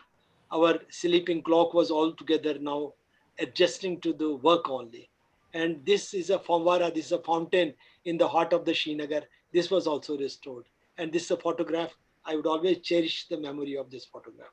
Thank you very much. Yeah. Thank you, Dr. Qasba. I call upon all the discussants to please provide their views and questions to Dr. Qasba on his presentation. I can start with Dr. S.K. Tyagi, then Ajit Tyagi, and Dr. Kirit Parekh. Thank you very much. Let me congratulate Dr. Qasba for very dedicated hard work he has put into bringing back the flood after post-flood Srinagar. So I think this will be very good case study, and this should be available on some website of government to if there is some other area, this type of catastrophic situation. So what may be the measures immediately required. So I congratulate really Dr. Qasba. Professor Tyagi, Dr. Tyagi, we had our very, I think, 25-page paper has been accepted by National Institute of Disaster Management. It's under publication. Good, very good. And, that has been I think, ma'am, this presentation might be on IRADe website at least. But, okay. Thank you. And then there's a documentary also on the flood, and I think that will be very helpful, I think. Yeah. And our book is now, it has been already taken with a publisher in Srinagar, and we are working on it. And this is really surprising that there was no outbreak of any disease. Otherwise, after flood, we generally witness a lot of outbreak of the disease. So this is very, I think, a unique example in any of the flood-prone places. Dr. Tyagi will send you the link of the documentary. Okay, thank you. Rohit ji can send it to you. Bagotra ji. Now, let me add a few words. I think this is really an outstanding achievement, and it's lessons to be learned by the other cities how to be prepared for disaster. But one of the important point I think you emphasized is that the floodplains were developed, and one has to keep in mind in preventing floods is to really provide floodplains of various kinds. And that should be the strategy that we should follow. And so that you can avoid, first of all, this occurrence of such heavy floods. And of course, you have to be prepared, because in spite of everything, something can happen. And you need to be prepared and take care of it in the way you have done in a most remarkable way, the post-flood situation in Srinagar. We're all full of... Dr. Ajit, Professor Tyagi, yeah. Yeah, Qasba Saab has done really a wonderful work. We all know and acknowledge that part. I wish other municipalities have learned from it, which unfortunately I think it has not taken care. And many of the cities, we had recent floods in Hyderabad, Chennai, Bangalore, Mumbai. So this is becoming a recurring phenomenon. Urban floods, I think, are more and more, and all talk of planning which urban planning is I think is a major cause of this failure. And if these structural changes, you see the weather forecast and the models which Professor Gosain is able to can do as much as read time of 1 day, 2 days, 3 days you want. But whether the drainage system and other structural things which are required to be done. So only we are left is the crisis management post floods. Absolutely. So I think we should learn from these exercises that, like Professor Parikh brought out, the floodplains in the cities which were there, in all cities were there, which were close to the bank of rivers, that there used to be areas, the drainage going into the, in the rivers, like in Yamuna River, there were nalas which were going, and we have enclosed all these things. So I think it requires real effort on part of administrators. It's a governance issue. Science positively will provide help in lead forecasting. Technologies are there if they get implemented. So it is to be seen in a total part to address these parts of urban floods, which are going to become much more severe, frequent, and as the climate change impedes with the unplanned development going to become much more severe and serious. So I think these things needs to be flagged, and IRADe could do well to flag this as a one of the major cause of concern as such in the present climate, also in under the future climate. Thank you. Thank you much. Thank you, Professor. Thank you, Dr. Tyagi. With this, of course, we come to the end of this session. It was a wonderful session and two very related presentations. But before we end this session, I would like to put a question to all the both the presenters as well as the discussants and everyone in the panelists. I am an economist, not from a water background, but I was just wondering from the two presentations. So the effort that Srinagar municipality put up, I think it's a fine example of human spirit, human enthusiasm, and human enterprise. In the face of catastrophe, and of course there are a lot of such examples, but we should not always leave such developmental work or these kinds of things to such possibilities. I personally think that a better planning would obviously avoid such kind of a situation. Now, from that point of view, I was just wanted to pose a question: is that like Professor Gosain's model, is it not possible to predict for just a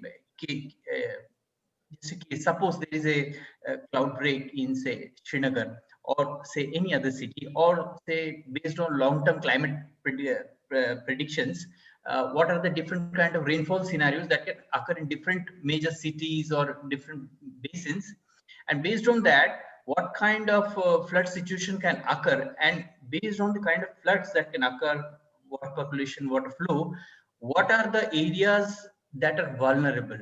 I think that kind of information is very would be very good to show to policymakers then what kind of a measures and what kind of where they need to concentrate before building infrastructure.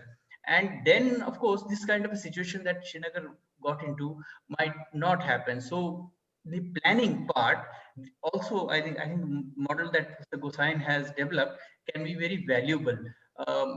Just a thought. I don't know what others might say. I just felt it like that. Let me.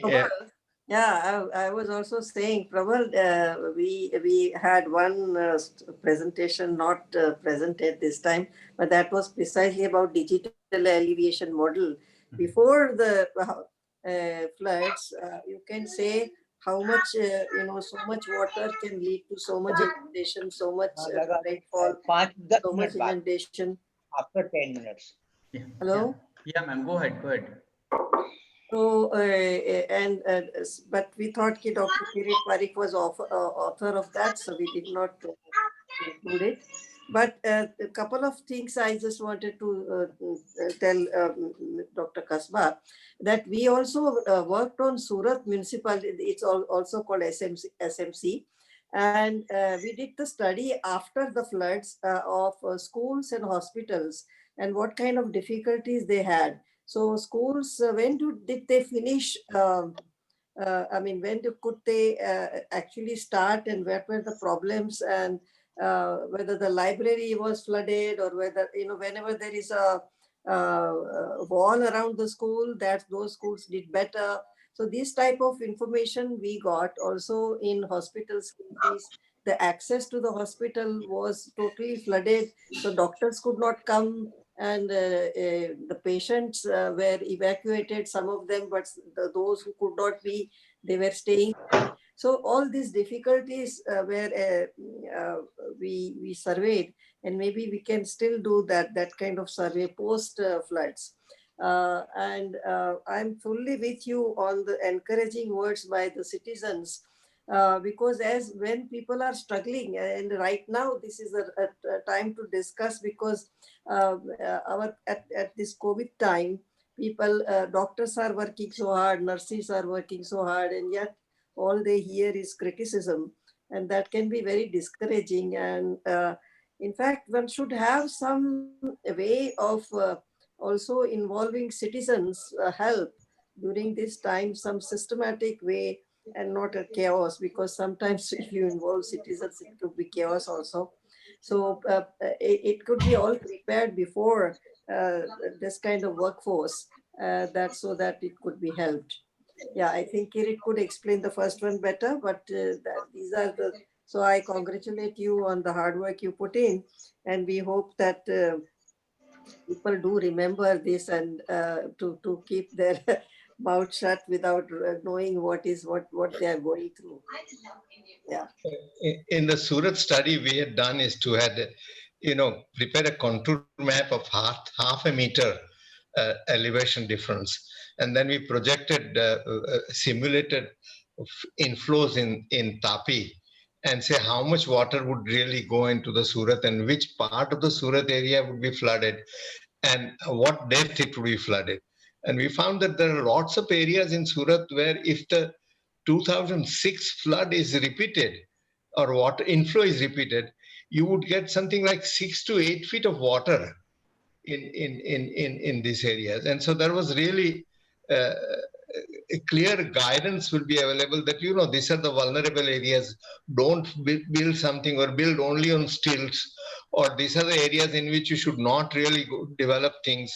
These are the areas in which things should be developed. But of course, this is one thing, and people believing this and acting accordingly is another thing. But certainly the municipality can really have some kind of a laws or zoning requirements which can really help you do this. And I think as far as the floodplains are concerned, I think there is no alternative in many cities. Create new floodplains.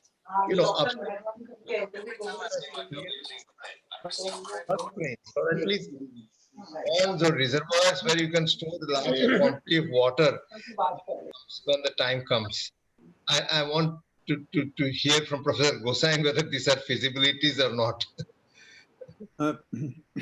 I think coming to Prabhal's question, which is a very pertinent question, there are two kinds of floods which are affecting the urban areas. One, as Professor Parekh is saying, that the riverine floods. So all those cities which are on the banks of rivers, whenever the river gets flooded, they will also be having an impact on those cities. But there are other sources of flooding for the cities. For example, in the case of Delhi or Calcutta, Calcutta is getting flooded because of three things: the Hooghly, the local rain, or even the storm surge. So it can be a combination of three. So we had done a project for the World Bank where we had analyzed the total Calcutta and looked at the climate change implication on the urban flooding of Calcutta. They had taken 4 cities in Asia, and Calcutta was done by us. Recently, we also done the full modeling of the Delhi drainage system. See, the question is that is not possible to change the present setup of the existing cities. It's very difficult. You cannot do away with all the the present infrastructure which has happened, legal or illegal. That is very difficult situation. You have to think in terms of, as of existing, whatever is on ground, how to cope up with these situations more effectively. So that is what we did for Delhi. So we have simulated all the rivers, the drains of Delhi, which are not carrying only the stormwater, they are also carrying sewage, because our sewerage system is not effectively working. So that has been taken into consideration. Secondly, because of the urbanization, the runoff coefficient keeps on increasing. The rainfall, which was producing 50% of runoff, the remaining 50% was going into the soil, now is producing 95% of the runoff. So the drain is same. The drain which carries this water to Yamuna is the same. So we have come out with solutions that how to reduce the amount of water by taking other means, by doing the recharge, by having the detention storages. Those are the options. You can take some of the steps, as was recommended, that if in the floodplain, as has happened in the case of Srinagar, if you have allowed the people to really settle there, that is something which will keep on bothering those people over and over, year after year. So you'll have to take a drastic action to really remove some of the people who are in the bed of that floodplain or the deepest portion of the floodplain.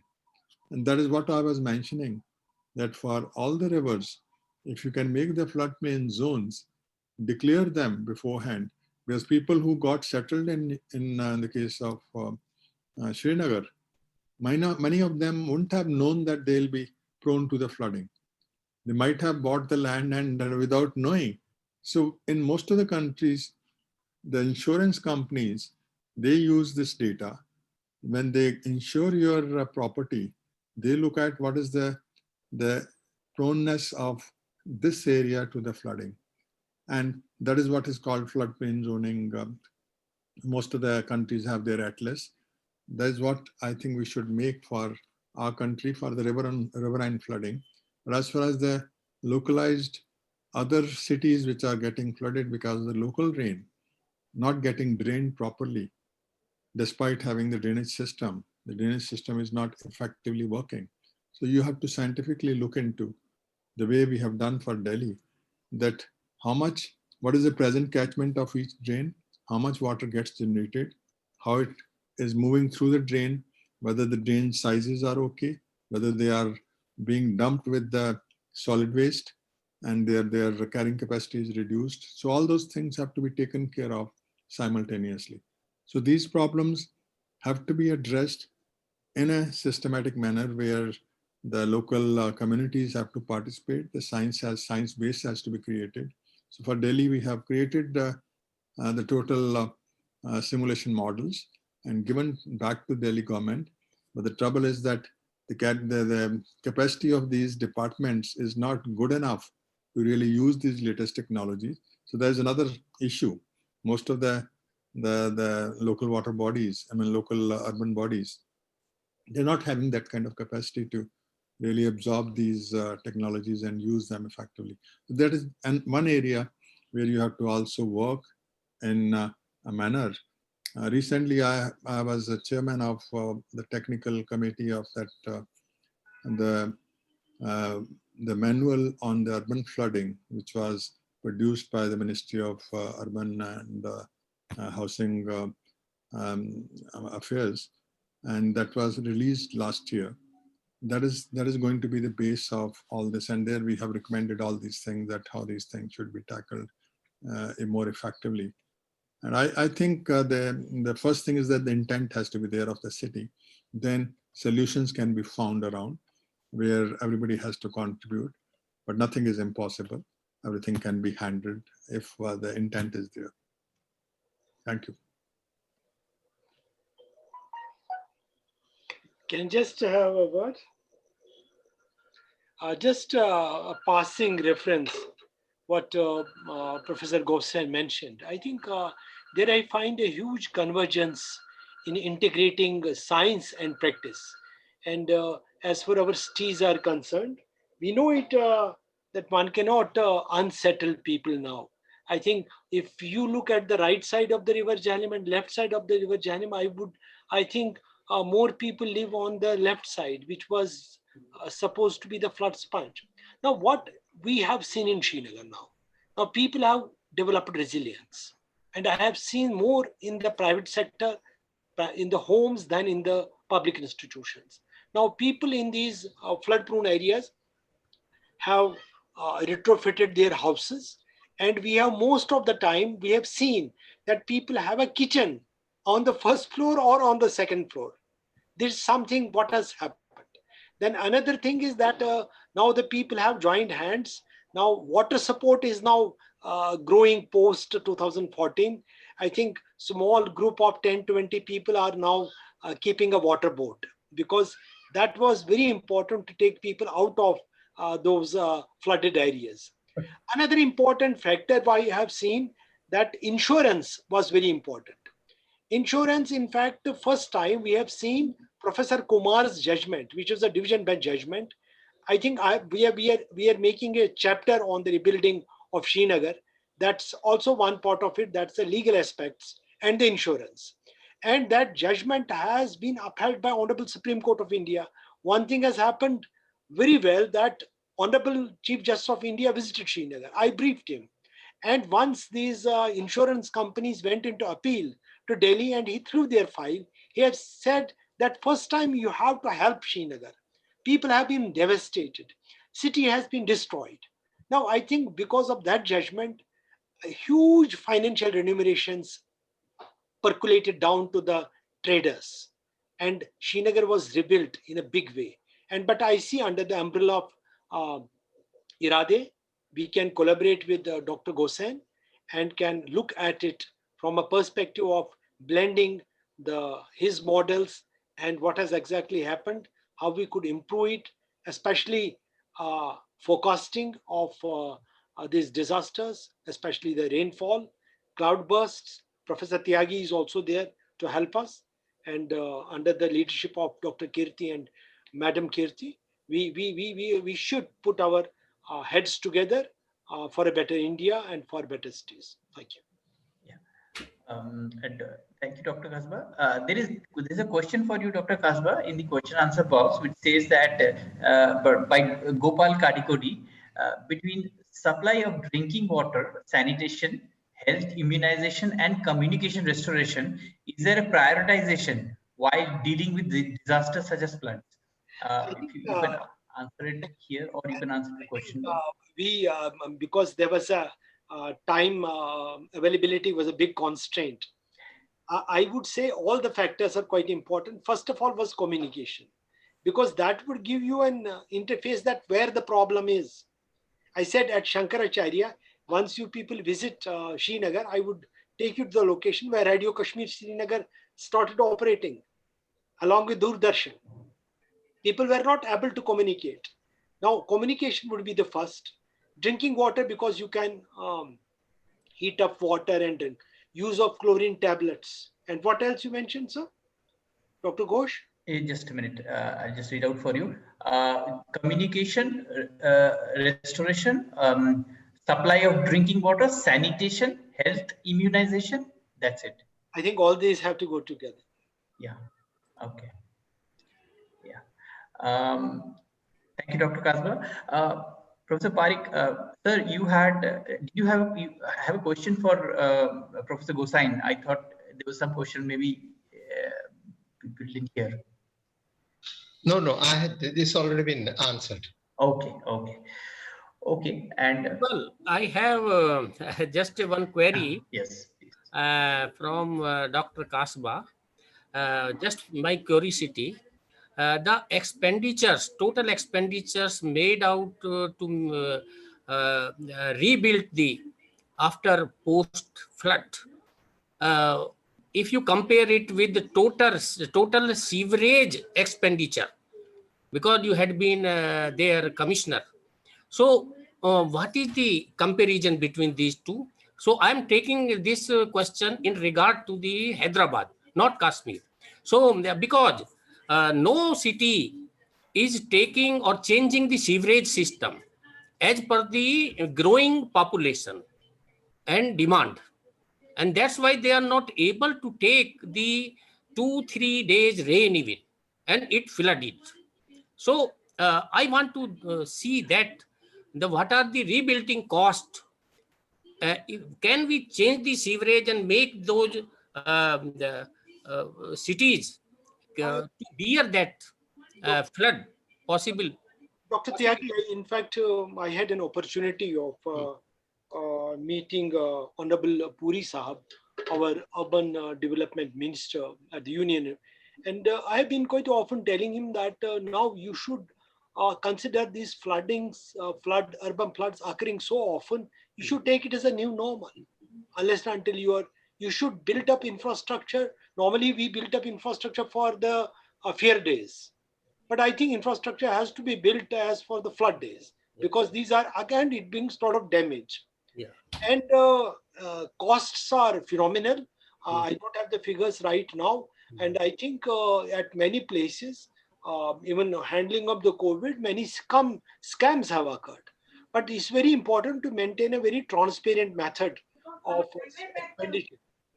Transparent method of expenditure. Like our biggest expenditure was on account of procurement of chemicals, sanitary, and hiring of trucks.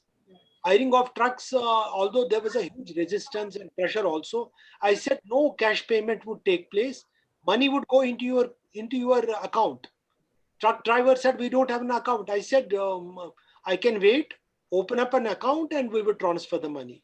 As for the procurement of materials was concerned, this urban development, urban local bodies should not get associated in purchase, especially during the disaster times, because their attention gets diverted. It is the government which should identify an agency, and it was rightly done. A financial commissioner level officer was stationed, Mr. B.R. Sharma, 85 batch IAS officer, was stationed at Delhi.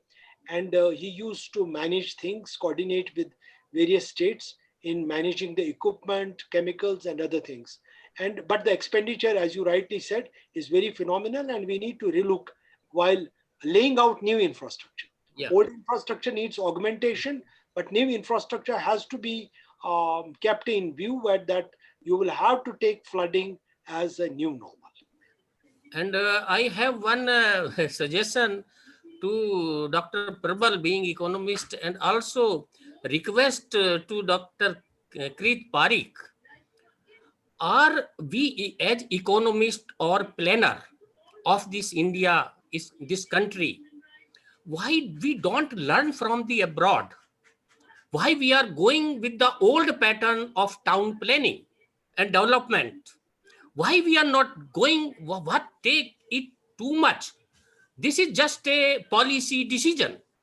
Why you don't make this hue and cry with the government? Because you are in the planning commission. You can make this change. Because let me tell you a little bit. In Australia, there is a ruling that this will be width of the road, and both sides 3 feet will be for the footpath. Then again 3 feet will be for the laying sewerage and water supply, like that. So let me say, we cannot do it for the old cities. What is prohibiting us for the new development, new real new townships? So what is stopping us in doing that? I am very surprised. And this causes what we are now suffering. It is because of those planning which were not very, we can say, foreseen the population growth, and then adjoining associated problems of pollution, sewerage, and flood. So cannot we avoid in future? We cannot do for next 50-year planning now. So this is my request to the Dr. Parikh, if he can impress upon the government to change that policy. No, I completely agree that, we have been following old models of city planning. and that we have to recognize that this is a country in which there are very many poor people.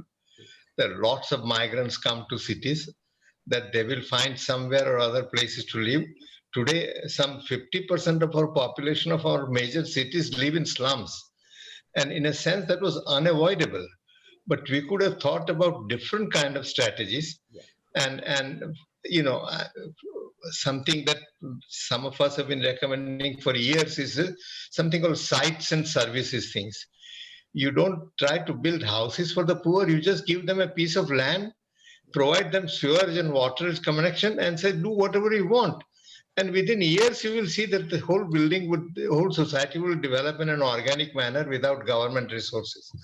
But even that, doing that kind of thing in India, we are short of land in urban areas because we are just too many people and too many people coming to this. But I completely agree that in the new cities, we must plan properly. And now with the climate change, the importance of non-motorized transport, cycling and footpaths become extremely critical. And we really need to have new cities, which government says we are going to have 100 new cities. That should be all planned in the proper way. And at the same time, not too restrictive, because cities have grow organically. The requirement of function changes over time. And if you just say that this is residential and this is commercial, that would really create a very distorted situation. So you have some flexibilities there, but some basic structure of roads, rail, and communication, drainage, water supply, etc., should be appropriately planned. No, you are very right, sir. Very right, sir. So those should be decided at least. Yeah. And we can grow vertically to manage the land. You are right that we have the less land, but we have to grow vertically to have the land for these basic infrastructure services. Right. Thank you. I think it's almost end of the session, but I have a request from one of my colleagues, Ayush Tiwari, who wants to ask a question to Professor Gosain. I think so. So Ayush, can you quickly ask your question because we don't have much time? Yeah, sure. Sir, can everybody hear me? Yeah, we can hear you. Please go ahead. Sir, so my question was both to Dr. Gosain and Dr. Qasba, and during the discussion they have already answered most part of it. So my question was regarding the Hyderabad floods that happened in October. So there is one of the reasons for this flood was that the industrial and sewage waste was dumped into the lakes, and it got accumulated over the time. And even the feeder channels which are used to bring stormwater to the lakes, even they were reduced. So how can these factors affect the performance of a flood early warning system? And so this was my question. So it has already, most part of it has already been answered during the discussion. Yes, I think I gave that answer that in most of the cities, when you keep on concretizing more and more areas, the runoff coefficient or the proportion of water which will come into the drains keeps on increasing. There's one part which has happened in Hyderabad also. In every city is a similar situation. The second part is that our solid waste management is not good. So even whatever capacity of the drains is there, that also gets choked because of the solid waste going into those. Most of the drains, we do say that we always clean the drains on an annual basis, but that cleaning is not effective everywhere. And they are not making sure that there is a continuity in the drain for the water, the storm water to pass. They only look at the contractors just get paid on the basis of how much muck has come out, but they are not looking at the effectiveness of that cleaning. Then the third thing is that the intensity of the rainfall is also increasing.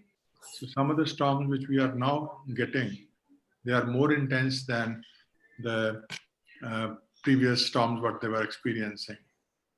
Any city, when you design for a specific return period, because the drains which are artificially designed, they are given a size on the basis of what kind of return period you want to design it for. So if it is 2-year return period, and if you every now and then you get more than this return period flood, then it's bound to inundate some of the areas for some time. So I think it's a combination of many factors. You need to really analyze the things properly in terms of creating a scientific base where you can look at all these options and then discuss this with the policymakers, with the managers, and looking at the quantities, then decide that what is your priority, whether you want to create if the residents, as was being said, that in the case of Srinagar, they are resilient enough, they don't mind getting flooded every year. So that is one part of the story. In some other cases, it might not be accepted to the local participants. So you have to take the local stakeholders into consideration and provide these options to them. And then look at what is the best option available, which is the most cost effective, as well as accepted to the society, because everything you are doing for the society, and then come out with the solution. So I think that is the way to go about. Right. Thank you. Dr. Qasba wanted to say something. I would like to mention that every place has a carrying capacity. As Dr. Kirti Parekh mentioned, that 50% of the population lives in slums. Now, it's a very ideal situation normally academicians talk about. You can't stop anybody from coming from rural areas to the urban areas. There is no such policy, and there should not be any policy. And as for the laws of our country are concerned, you can't stop anybody from moving from one place to another place. And people are extremely poor also. One can understand. And our urban local bodies are equally in a state of poverty, in the sense that sanitation tax, drainage, sewerage tax, it's not being paid, or people don't have the capacity also to pay. What's most important is that our aging infrastructure. Our aging infrastructure is very important. It has to be revamped. Now, in Srinagar, there is one sewerage line which goes from one side of Srinagar and to the other side of Srinagar, and you would be surprised. It's known as Green Sewer. It was Mr. Green who was employed by Maharaja, and that continues to be the best drain so far. One can move around that drain. You can have brick lining of that drain. And I think it was made in 1920s, and we have not been able to match what Mr. Green and what Maharaja has done. And I think it needs resources. And city is expanding. Now we have a floating population, almost as much, 11 lakh as per the 2011 census. Now, I think that's 11 lakhs, I think we have more than 30 lakhs of the people living. It's a tourist place. And there are lots of constraints. And I may draw drawings that Srinagar should look like this. It won't happen, rather it's not practical.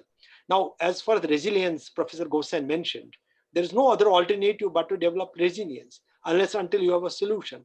Science has solutions, but it has costs also. Thank you. Thank you. Thank you, Dr. Qasba. Thank you, all the participants and discussants, for a very interesting discussion. And thank you for coming to this session. We will get back to you after the end of all the sessions, after the end of the conference. Till then, thank you to all of you. Have a good day. Good night. Thank you. Okay. Thank you. Thank you. Namaskar, Parekh Saab. I look forward to work with Dr. Gosain under the leadership of Madam Parekh and Dr. Kirti Parekh. Prabal sir. All the speaker, very nice presentations and organizing this IRDA. Thank you very much. Thank you. Prabal sir. Thank you. Yeah, wait a minute. Yeah. Hello. I think we have to stop here. Just one thing quickly, sir. Sir, I just wanted to say that, sir, to Dr. Gosain, that, sir, since 2015, when I aimed to become a water resource engineer, since then I've been following your researches, and it is a big thing for me to be communicating directly with you on this platform. And Sure. that's all I wanted to say. Yeah, thanks. Thank Thank you, Dr. Gosain. Thank you, Dr. Qasba. Thank you, Professor Dr. S.K. Tyagi and Professor Ajit Tyagi. And thank you, Mr. for being such a support. And thank you, sir. Thank you, Dr. Parik. And ma'am is not here. Thank you, Dr. Ghosh, for handling it so well. Yes, certainly. Okay. Qasba. Yeah. Yeah. Goodbye. Good night, everyone. Goodbye. Thank you Good very night. much. Yeah, that was very nice session we had. Thank you. Bye-bye. Good night. so Good much. night, Yes. everyone. Good night and stay safe, everyone. Thank you, please. Mike. Thank you a lot. Thank you. Thank you. Thank you. Thank you.